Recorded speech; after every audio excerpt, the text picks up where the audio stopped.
இன்றே டவுன்லோட் செய்து உங்கள் ஃபேவரட் ஷோக்களை என்ஜாய் பண்ணுங்க. முருகன் கோயில்ல வைரவேல் திருட்ல என்னமோ உங்களுக்கு சம்பந்தமே இல்லாத மாதிரி சாட்சி சொல்லிருக்கீங்க.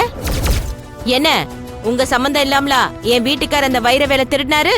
நீங்க சொல்லுறத பார்த்தா உங்க வீட்டுக்காரர் எதையுமே செய்யாத மாதிரி பேசுறீங்க. வைரக்கிடமும் வேலை எடுக்க பார்த்தாருல்ல, அதுதான் சொன்னேன். மேடம், நீங்க கூட நிறைய தப்பு செஞ்சிருப்பீங்க. ஆனா ஒரு விஷயம்னு வெளியில வரும்போது எதுவுமே சம்பந்தம் இல்லாத மாதிரி தானே பேசுறீங்க. அதானே மேடம் நானும் செஞ்சேன்.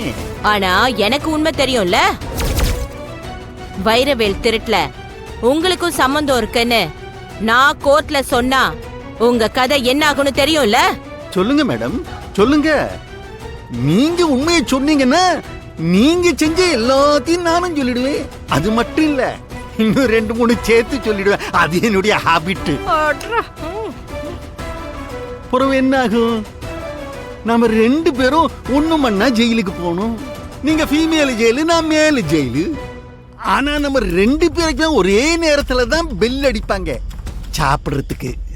பரவாயில்லையா மேடம்? ஓஹோ, என்னையே மிரட்டுறீங்களா? மிரட்டல மேடம். வேண்டாம் சவுந்தரபாண்டியன் சார், என்கிட்ட விளையாடாதீங்க.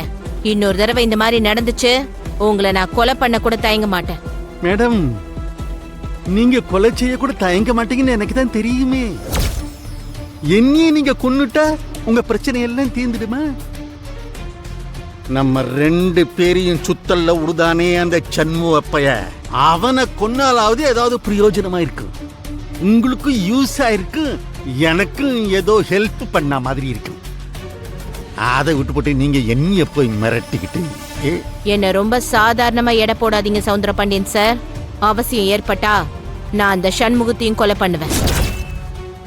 மேடம், இவர்கிட்ட எதுக்காக பேசி நேரத்தை வேஸ்ட் பண்ணிட்டு இருக்கீங்க?